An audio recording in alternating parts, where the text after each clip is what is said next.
어머니, 주제를 아셔야죠. 어디서 국밥이나 팔던 그 더러운 손으로 제 귀한 몸에 손을 대려 하세요? 오늘부로 어머니는 제 인생의 오점이에요. 아셨어요? 방금 들으신 말은 제 아들의 결혼식 날 며느리가 수백 명의 하객들이 보는 앞에서 제 뺨을 때리며 한 말입니다. 순백의 웨딩드레스를 입은 그 아이의 손바닥이 제 얼굴을 가격했을 때 저는 차마 믿을 수 없었습니다. 제가 30년 넘게 운영해온 국밥집이 그렇게 부끄러운 일이었을까요? 거친 손으로 아들을 키워낸 제 삶이 정말 그토록 초라한 것이었을까요? 하지만 그 아이는 몰랐을 겁니다. 자신이 때린 것이 단순한 국밥집 시어머니가 아니라 자신의 미래를 통째로 날려버릴 스위치였다는 것을 말입니다. 제가 평생 숨겨온 비밀이 있었거든요. 그 비밀이 밝혀진 다음 날 며느리의 집안은 하루아침에 길거리로 나앉게 됩니다. 시청 전에 구독과 좋아요 꼭 부탁드립니다. 여러분의 응원이 영상 제작에 큰 힘이 됩니다. 항상 건강하시고 행복하세요. 안녕하세요. 저는 65살 박정숙입니다. 서울 변두리 재래시장 골목에서 엄마손 국밥이라는 작은 가게를 운영하며 살아왔습니다. 새벽부터 뼈를 고아 국물을 내고 정성스럽게 고기를 삶아 손님들께 따뜻한 한 끼를 대접하는 것이 제 일장이었습니다. 남편이 갑작스럽게 세상을 떠난 후 저는 홀로 아들 민준이를 키워야 했습니다. 그때 민준이는 겨우 10살이었습니다. 아침부터 밤까지 국밥을 팔아번 돈으로 학원비를 대고 대학 등록금을 마련했습니다. 제 손은 뜨거운 국물에 데어 거칠어졌고 허리는 하루 종일 서서 일하느라 굽어졌지만 아들이 건강하게 자라는 것을 보며 모든 고통을 참아낼 수 있었습니다. 그런 민준이가 드디어 결혼을 한다고 했습니다. 상대는 IT 기업을 운영하는 집안의 외동딸 강세라였습니다. 처음 상견례 때부터 불편한 기운이 감돌았습니다. 세라와 그녀의 부모님은 제 국밥집을 둘러보며 코를 찡그렸습니다. 이런 환경에서 민준 씨가 자랐다니 참 대단하네요. 그들의 말투에는 경멸이 묻어 있었습니다. 결혼식 날이 밝았습니다. 저는 난생 처음 빌려 입은 한복이 어색했지만 아들의 행복한 모습을 생각하며 미소를 지었습니다. 화려한 호텔 웨딩홀에는 수백 명의 하객이 모여 있었습니다. 대부분 세라 쪽 손님들이었습니다. 제 쪽 하객은 시장 상인 몇 분과 오랜 단골 손님들 뿐이었습니다. 신부 대기실에서 세라를 만났습니다. 순백의 드레스를 입은 그녀는 정말 아름다웠습니다. 저는 정성껏 준비한 금팔찌를 건네며 말했습니다. 세라야, 우리 민준이 잘 부탁한다. 이건 시어머니 된 사람이 며느리에게 주는 작은 선물이야. 그런데 세라의 표정이 순식간에 차갑게 변했습니다. 어머니, 이런 싸구려는 필요 없어요.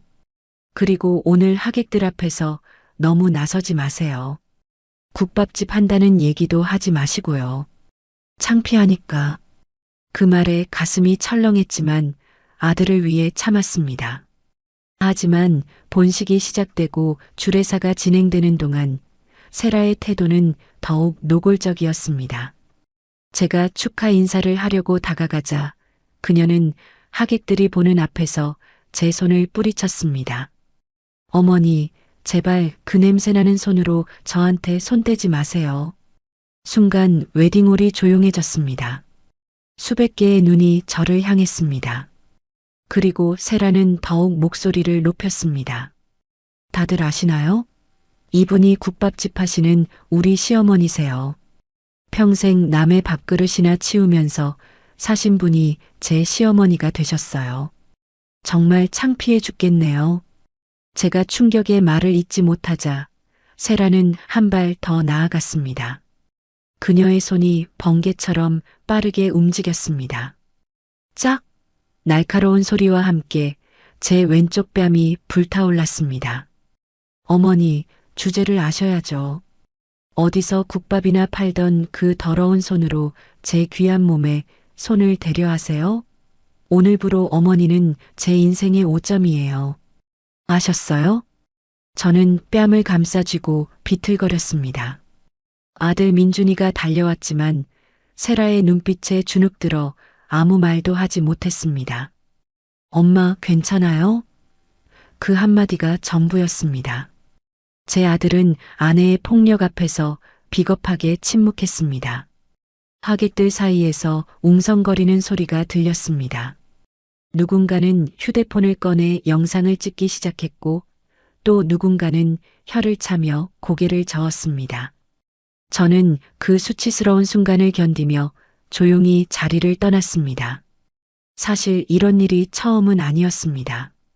결혼 준비 기간 내내 세라의 무시는 계속되었습니다. 처음 상견례는 제 국밥집에서 했습니다. 세라의 부모님 강 회장 부부가 들어서자마자 얼굴을 찌푸렸습니다. 아니, 이런 곳에서 상견례를 하자고요? 세라의 어머니가 손수건으로 코를 막으며 말했습니다. 강 회장은 거들먹거리며 앉았습니다. 박 사장님, 우리 유성건설이 얼마나 큰 회사인지 아시나요? 연 매출이 수천억이 넘습니다. 그런데 며느리 될 사람이 이런 환경에서 자랐다니 솔직히 걱정됩니다. 저는 떨리는 목소리로 대답했습니다. 비록 작은 가게지만 정직하게 일해서 번 돈으로 민준이를 키웠습니다. 부끄럽지 않습니다. 세라가 비웃듯 말했습니다. 어머니, 그런 자부심은 혼자만 가지세요. 저희 집안 사람들이 알면 얼마나 창피하겠어요. 그리고 이 가게 빨리 정리하시는 게 좋겠어요. 재개발될 거라는 소문 들으셨죠? 그때부터 이상한 일들이 일어나기 시작했습니다. 구청에서 갑자기 위생 점검을 나왔고 건물주라는 사람이 찾아와 나가라고 압박했습니다. 알고 보니 모두 유성건설이 배후에 있었습니다. 그들은 제 가게가 있는 일대를 재개발하려고 했고 제 국밥집이 가장 큰 걸림돌이었던 것입니다. 하지만 저는 버텼습니다. 이 가게는 남편이 남긴 유일한 유산이었고 민준이와 함께한 추억이 깃든 곳이었으니까요.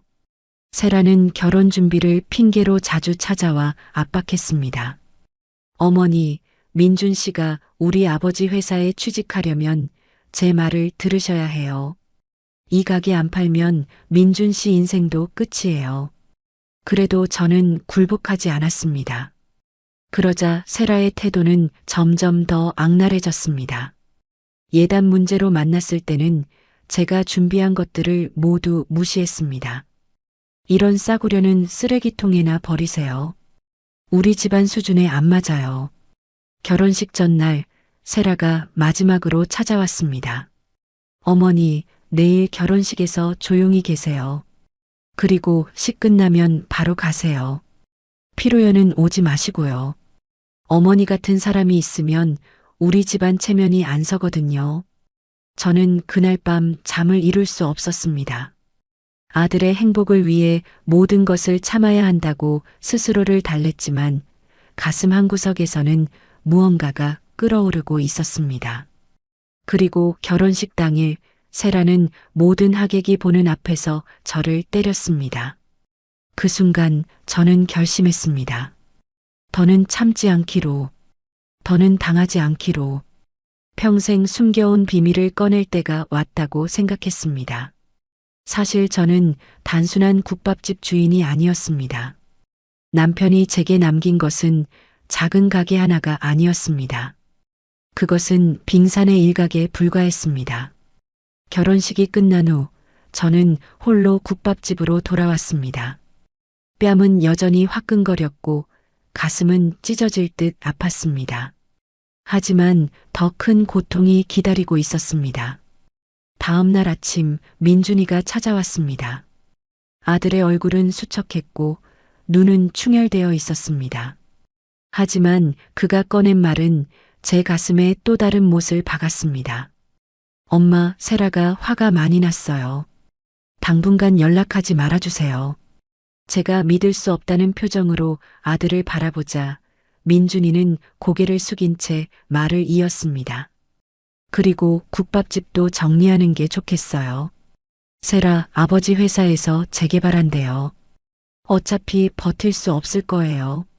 제 아들이 아내 편에 서서 저를 압박하는 모습에 30년간 키워온 세월이 무너지는 것 같았습니다. 민준이가 떠난 후 저는 가게 한 구석에 주저앉아 한참을 울었습니다. 그날부터 세라의 본격적인 공격이 시작되었습니다. 먼저 가게로 이상한 사람들이 찾아오기 시작했습니다. 양복을 빼입은 남자들이 들어와 큰 소리로 떠들며 다른 손님들을 불편하게 만들었습니다. 그들은 음식에 머리카락이 있다, 상했다며 시비를 걸었습니다. 단골 손님들이 하나둘 발길을 끊었습니다. 일주일 후에는 구청에서 위생 점검이 나왔습니다. 평소 같으면 아무 문제 없이 통과했을 텐데 이번에는 달랐습니다. 검사관들은 마치 뭔가를 찾으려고 작정한 듯 구석구석을 뒤졌습니다. 결국 사소한 트집을 잡아 영업정지 경고를 받았습니다. 그러던 어느 날 저녁 세라가 직접 가게로 찾아왔습니다. 그녀는 명품 정장을 입고 비서처럼 보이는 남자 둘을 대동했습니다. 손에는 서류 봉투를 들고 있었습니다. 어머니, 마지막 기회예요. 이 계약서에 도장 찍으세요. 세라가 테이블 위에 서류를 내던졌습니다. 매매 계약서였습니다. 금액란에는 터무니없이 낮은 숫자가 적혀 있었습니다. 시세의 절반도 안 되는 가격이네요. 제가 조용히 말하자 세라가 비웃듯 대답했습니다. 그것도 감지덕지 하셔야죠. 안 그러면 한 푼도 못 받고 쫓겨날 거예요. 저는 고개를 저었습니다. 그러자 세라의 표정이 싸늘하게 변했습니다. 어머니, 민준 씨 생각은 안 하세요? 제가 한마디만 하면 우리 아버지 회사에서 잘릴 거예요. 그럼 어머니 아들은 백수가 되는 거죠. 그 순간 제 안에서 무언가가 꿈틀거렸습니다.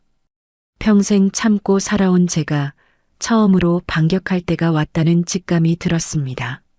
하지만 아직은 때가 아니었습니다. 저는 서류를 밀어내며 말했습니다. 며칠만 시간을 주세요. 생각해 보겠습니다.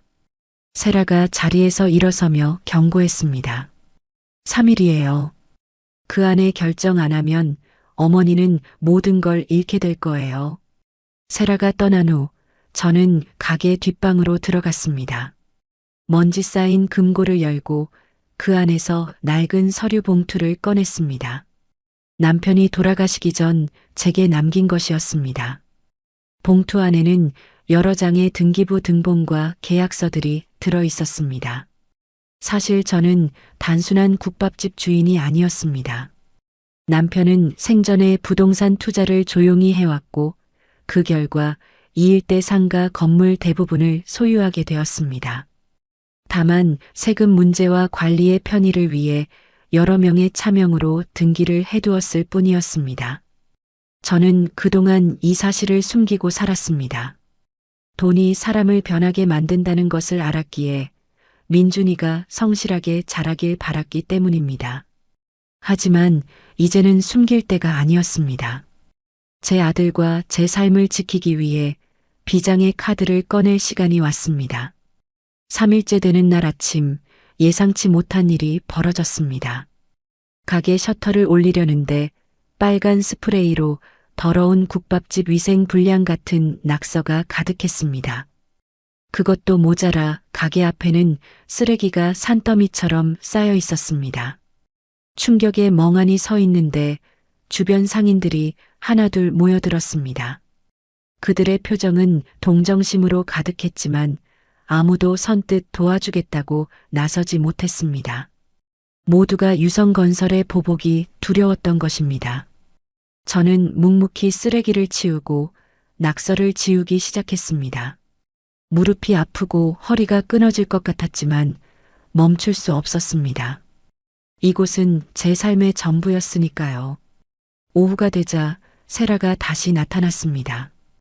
이번에는 강 회장 부부와 함께였습니다. 그들은 마치 승리를 확신한 듯 거만한 표정을 짓고 있었습니다. 어머니, 결정하셨어요? 세라가 물었습니다. 강 회장이 거들었습니다. 박 사장, 현명한 선택을 하시길 바라오. 우리 유성건설을 상대로 버틸 수 있을 것 같소?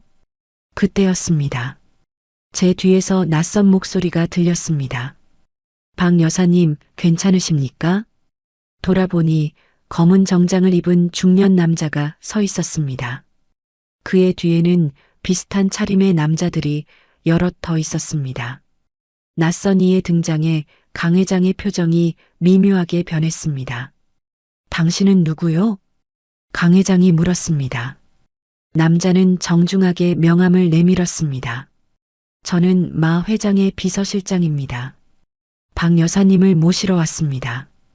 마 회장. 그 이름이 나오자 강 회장의 얼굴이 하얗게 질렸습니다. 대한민국에서 그 이름을 모르는 사업가는 없었습니다. 금융계의 큰손이자 수많은 기업의 운명을 좌우하는 인물이었으니까요. 마 회장님이 왜 이런 곳에? 강 회장이 더듬거리자 비서실장이 차분히 대답했습니다. 그것은 저희가 알 바 아닙니다. 다만 박 여사님, 회장님께서 급히 뵙자고 하십니다. 저는 영문을 모른 채 고개를 끄덕였습니다. 사실 마 회장이라는 이름은 저도 처음 들어보는 것이었습니다. 하지만 강 회장 부부의 창백한 얼굴을 보니 무언가 심상치 않은 일이 벌어지고 있다는 것을 직감할 수 있었습니다. 어머니, 어디 가세요? 계약서는요? 세라가 다급하게 물었지만 저는 대답하지 않았습니다. 비서실장이 이끄는 대로 검은 세단에 올라탔습니다. 차가 출발하자 비서실장이 조용히 말했습니다. 박 여사님, 놀라지 마십시오. 마 회장님은 여사님을 오래전부터 알고 계셨습니다. 저를요? 하지만 전 그분을 모르는데 곧 모든 것을 아시게 될 겁니다. 차는 서울 강남의 최고급 빌딩으로 향했습니다. 엘리베이터는 최상층으로 올라갔고 문이 열리자 한 노신사가 저를 기다리고 있었습니다. 백발이 성성했지만 눈빛만은 날카로웠습니다. 박정숙 여사님, 아니, 은희님. 드디어 뵙게 되었습니다. 마 회장이 깊이 허리를 숙였습니다. 저는 당황해서 어쩔 줄 몰랐습니다. 저를 아시나요? 어떻게 모르겠습니까?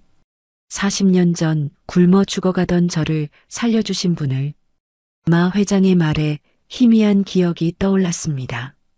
그때 저는 갓 결혼한 새댁이었고 남편과 함께 작은 분식집을 운영했습니다. 어느 겨울날 쓰레기통을 뒤지던 소년에게 따뜻한 국밥을 먹였던 기억이 있었습니다. 설마 그때 그 아이가? 네, 맞습니다. 그 한 그릇의 국밥이 제 인생을 바꿨습니다. 그 후로 저는 여사님을 찾아다녔지만 찾을 수 없었습니다. 그런데 어제 뉴스에서 여사님의 모습을 보았습니다. 마 회장은 태블릿을 들어 보였습니다. 화면에는 결혼식장에서 제가 뺨을 맞는 영상이 재생되고 있었습니다. 누군가 몰래 찍어 인터넷에 올린 것이었습니다. 이 영상을 보는 순간 저는 분노를 참을 수 없었습니다. 제 은인을 이렇게 모욕하다니. 마 회장의 눈빛이 차갑게 변했습니다. 그리고 조사해 보니 더 흥미로운 사실을 발견했습니다.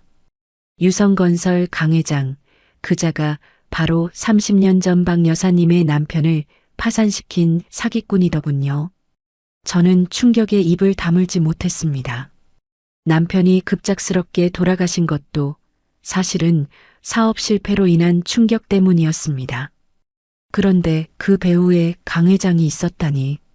박 여사님, 이제 반격할 때입니다. 제가 도와드리겠습니다. 마 회장이 서류 뭉치를 내밀었습니다. 이것은 유성건설의 비리 자료입니다.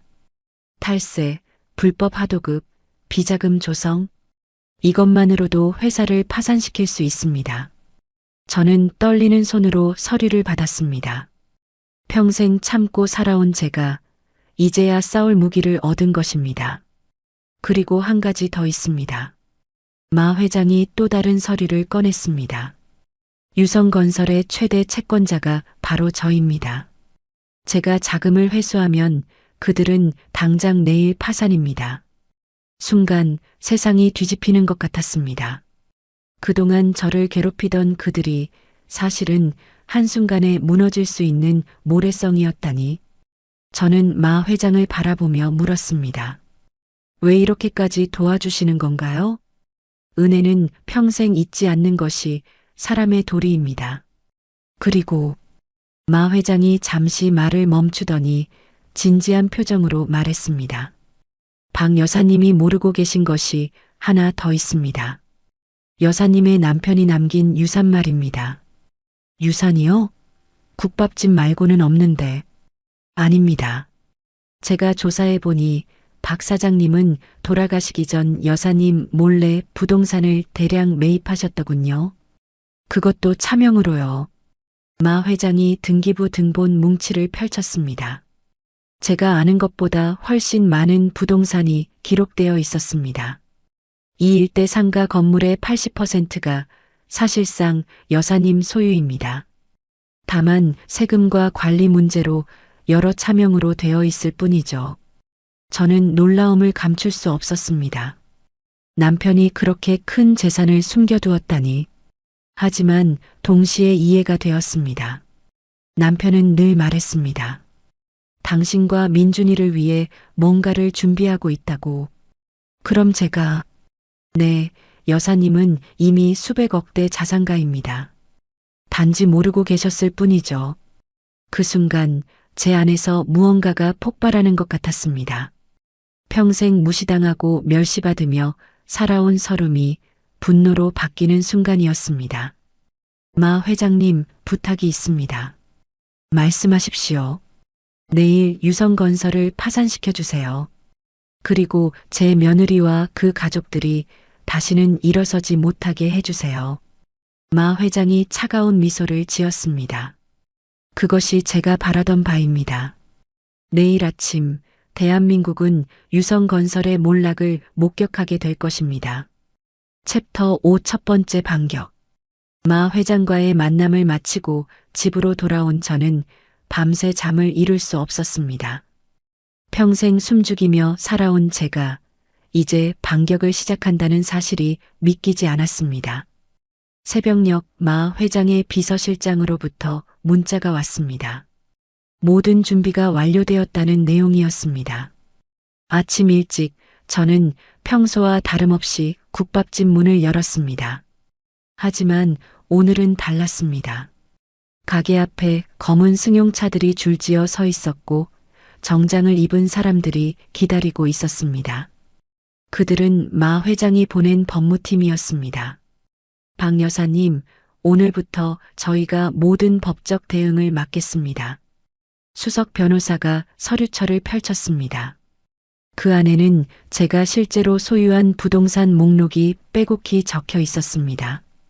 이 일대 상가 건물 18채, 대지 3,000평.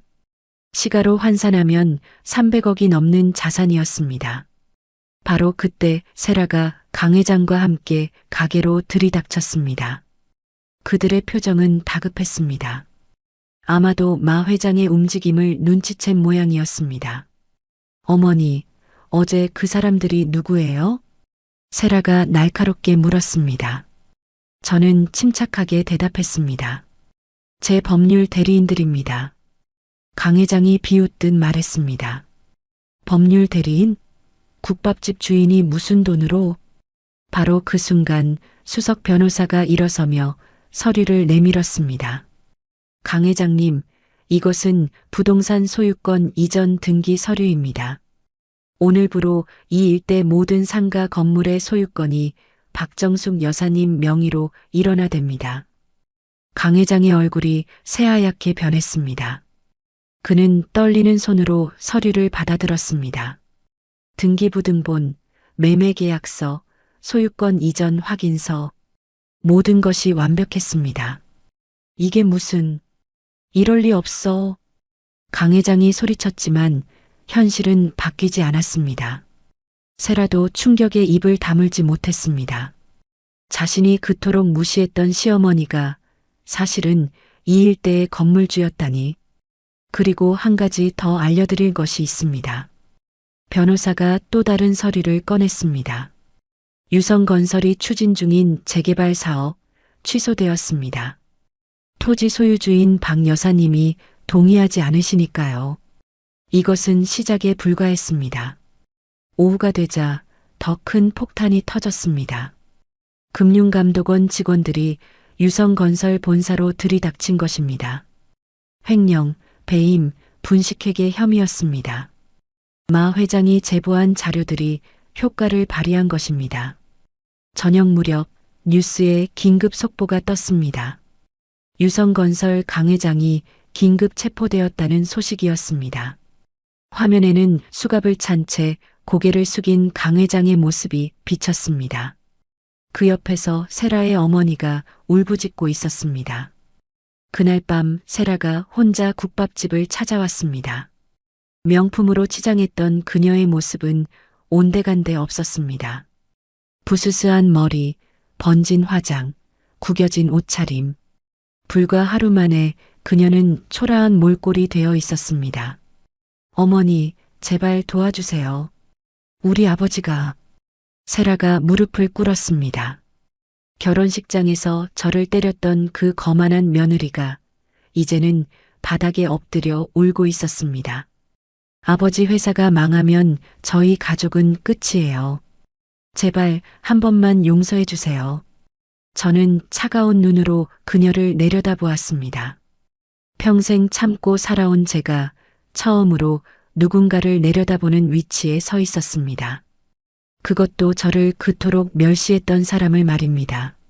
세라를 그냥 돌려보낸 다음 날 예상치 못한 일이 벌어졌습니다. 아침 일찍 민준이가 찾아온 것입니다. 아들의 얼굴은 절망으로 가득했습니다. 엄마, 이게 다 무슨 일이에요? 세라 아버지가 구속되고 회사가 망했다는데. 저는 아들을 똑바로 바라보았습니다. 내 아들이지만 결혼식장에서 아내가 저를 때릴 때 방관했던 그 모습을 잊을 수 없었습니다. 민준아, 내 아내가 한 짓을 알고도 그러니? 엄마, 그건 세라가 잠깐 실수한 거예요. 실수.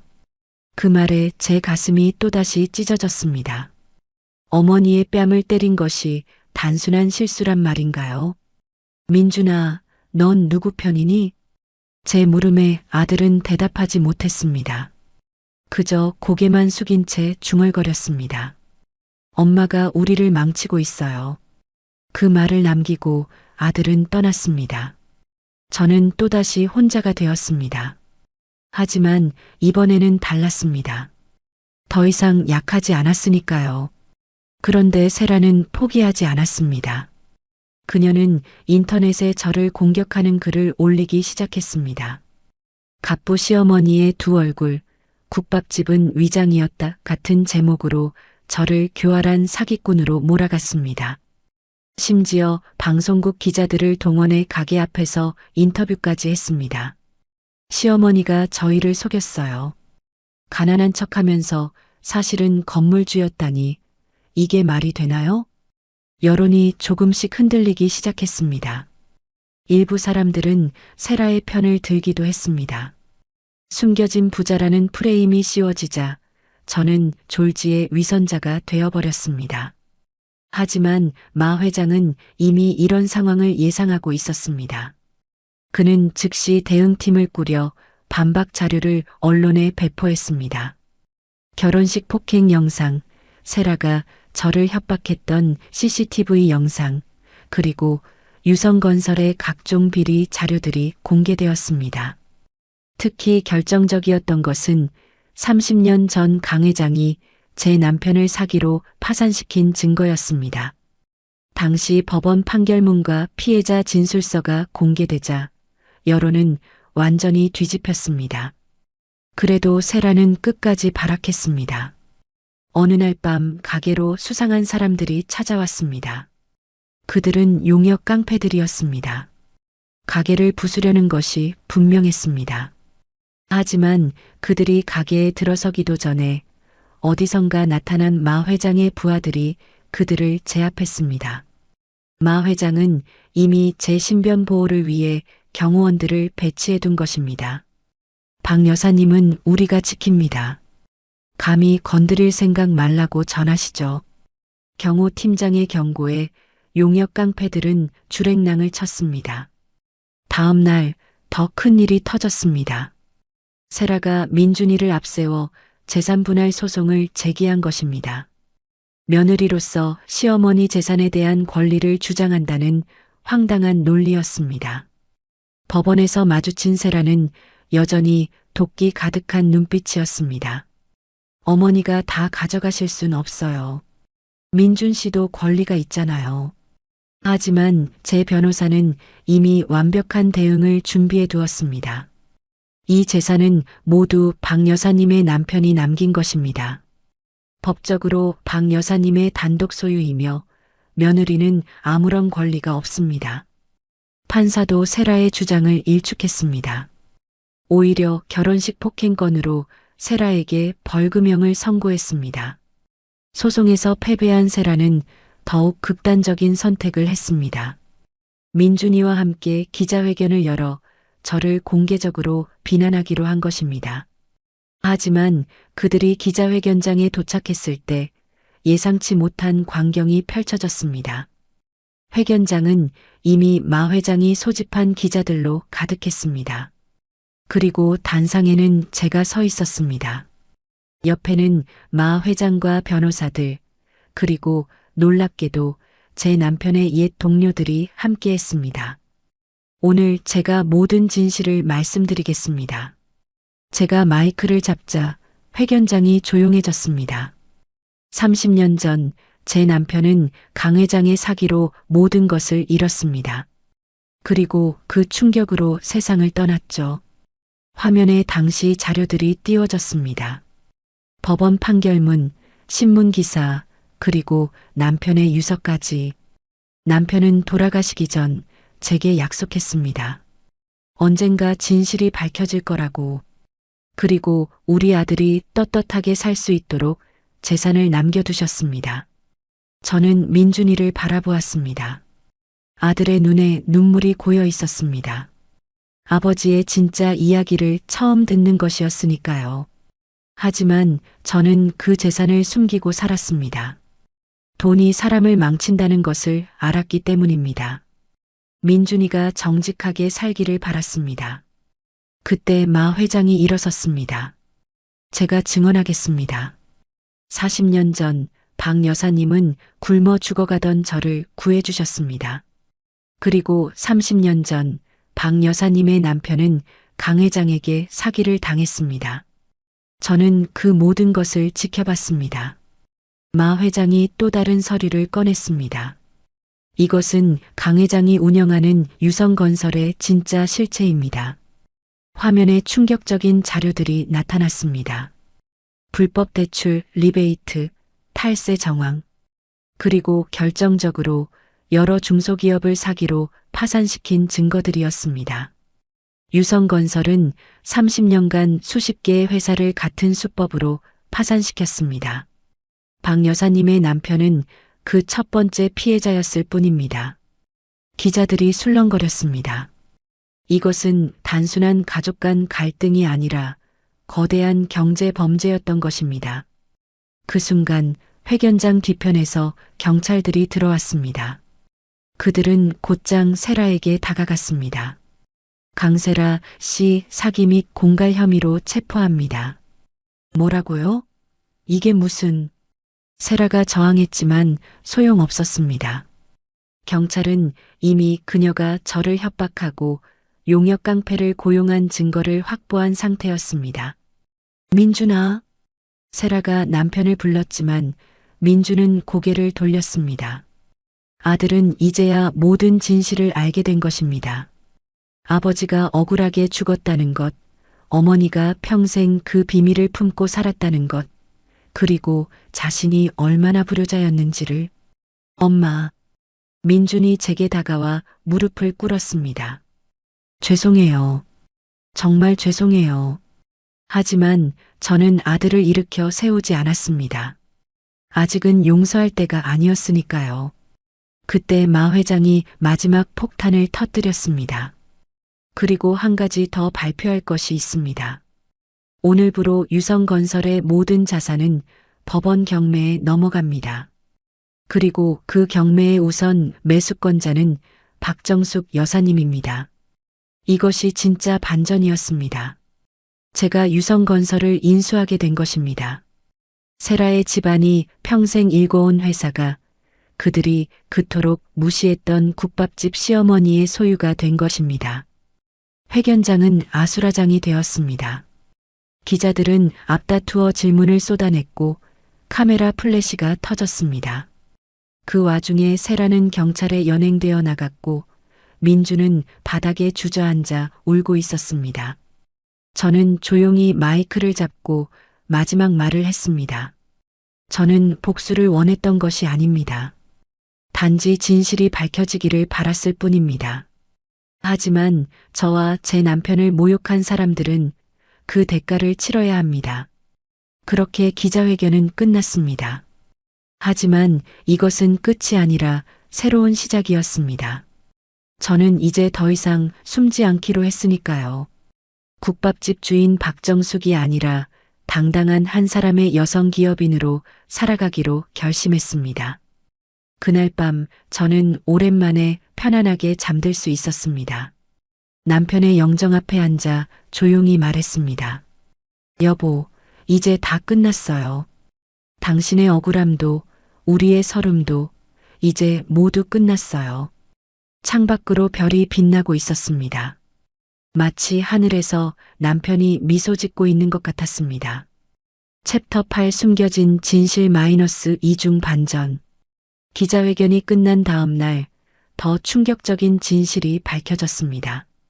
마 회장의 조사팀이 발견한 것은 상상을 초월하는 내용이었습니다.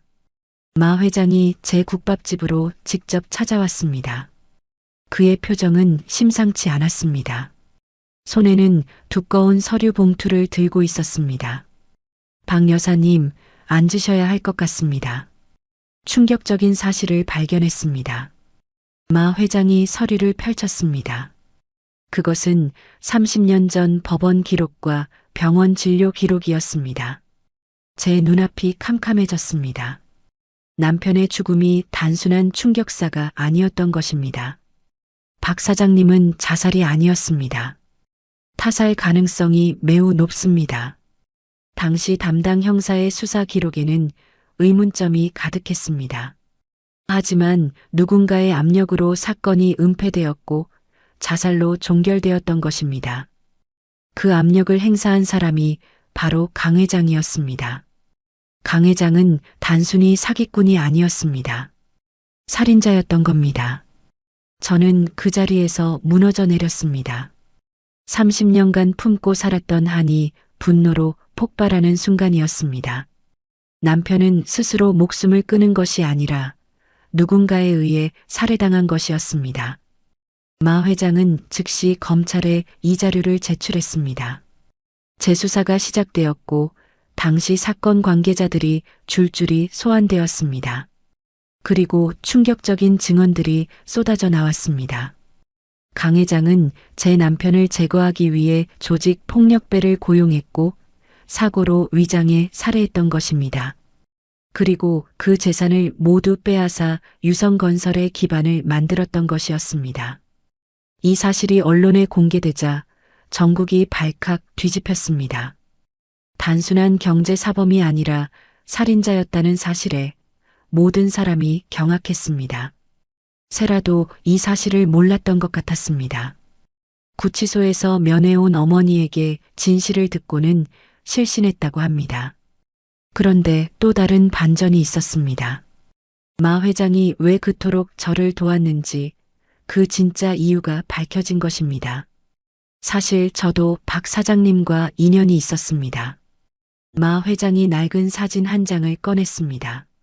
젊은 시절의 남편과 마 회장이 함께 찍은 사진이었습니다. 박 사장님은 제 은인이었습니다. 제가 사업에 실패하고 길거리에 나앉았을 때 유일하게 손을 내밀어준 분이었죠. 마 회장의 눈에 눈물이 맺혔습니다. 하지만 제가 해외에 있는 동안 박 사장님이 돌아가셨습니다. 그것도 강 회장 때문에 저는 평생 그 죄책감에 시달렸습니다. 그래서 마 회장은 30년간 강 회장을 감시하고 증거를 모았던 것입니다. 그리고 제가 나타난 순간 모든 것을 폭로할 때가 왔다고 판단한 것이었습니다. 챕터 9 통쾌한 복수. 모든 진실이 밝혀진 후 상황은 급반전되었습니다. 강 회장은 살인 혐의로 재구속되었고 무기징역을 구형받았습니다. 유성건설은 완전히 파산했고 모든 재산은 몰수되었습니다. 법원은 제게 피해 보상금으로 1,000억 원을 지급하라는 판결을 내렸습니다.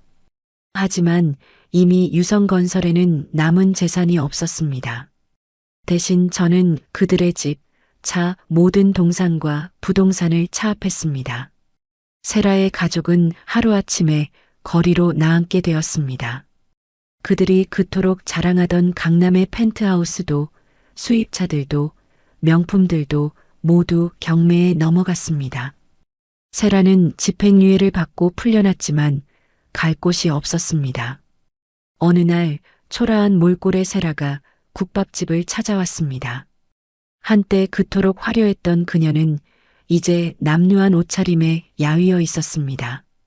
어머니, 제발 한 번만 용서해 주세요. 세라가 무릎을 꿇었습니다. 하지만 저는 차갑게 말했습니다. 용서는 내가 진심으로 뉘우쳤을 때 가능한 거야. 저는 계약서를 내밀었습니다. 이 가게에서 10년간 일해.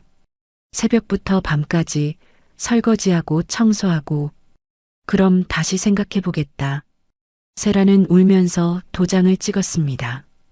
그녀에게는 선택의 여지가 없었으니까요.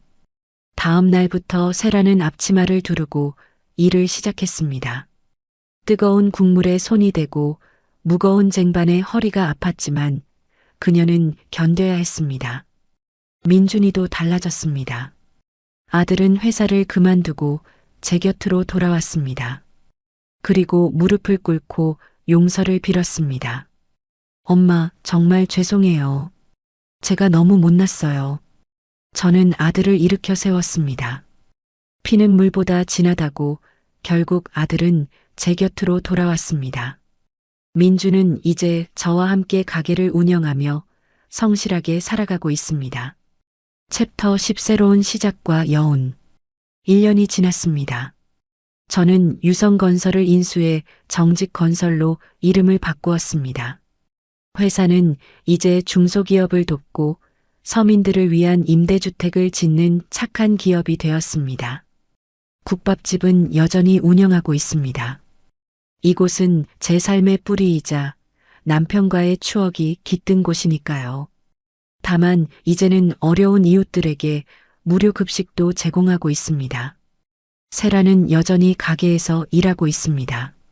처음에는 힘들어했지만 이제는 조금씩 적응하고 있습니다. 손님들에게 친절하게 인사하고 성실하게 일하는 모습을 보면 사람은 변할 수 있다는 희망이 생깁니다. 어느 날 세라가 제게 다가와 말했습니다. 어머니, 이제야 알겠어요. 노동의 가치가 얼마나 소중한지. 그녀의 눈에서 진심이 느껴졌습니다. 저는 처음으로 며느리의 어깨를 토닥였습니다. 마 회장은 여전히 든든한 후원자입니다.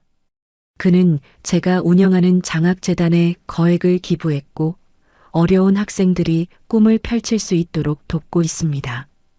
강 회장은 감옥에서 여생을 보내게 되었습니다. 그의 아내는 정신병원에 입원했고 한때 그토록 화려했던 가문은 완전히 몰락했습니다. 저는 매주 남편의 묘소를 찾습니다. 이제는 눈물 대신 미소로 인사를 건넵니다. 여보, 이제 다 끝났어요. 당신의 억울함도 풀었고 우리 아들도 제자리를 찾았어요. 바람이 불어 나뭇잎이 흔들렸습니다. 마치 남편이 대답하는 것 같았습니다. 돌아보면 저는 평생 참고 살았습니다. 하지만 그것이 약함은 아니었습니다. 참는 것도 힘이 필요하고 용서하는 것도 용기가 필요합니다. 다만 부당함에는 맞서야 한다는 것을 이제야 배웠습니다. 오늘도 저는 새벽에 일어나 국밥을 끓입니다. 이제는 혼자가 아닙니다. 아들이 있고 변화하는 며느리가 있고 든든한 친구들이 있습니다. 무엇보다 제 자신을 믿게 되었습니다. 인생은 참 오묘합니다. 가장 낮은 곳에서 가장 높은 곳으로 가장 약한 사람이 가장 강한 사람으로 변할 수 있다는 것을 저 박정숙의 이야기가 그 증거입니다. 여러분, 혹시 지금 누군가에게 무시당하고 계신가요? 포기하지 마세요. 정의는 늦을 수 있지만 반드시 옵니다. 그리고 진실은 언젠가 반드시 밝혀집니다. 이것으로 제 이야기를 마칩니다. 들어주셔서 감사합니다. 이 영상이 마음에 드셨다면 좋아요와 구독 버튼을 눌러주세요. 여러분의 응원이 큰 힘이 됩니다. 항상 건강하시고 행복하세요.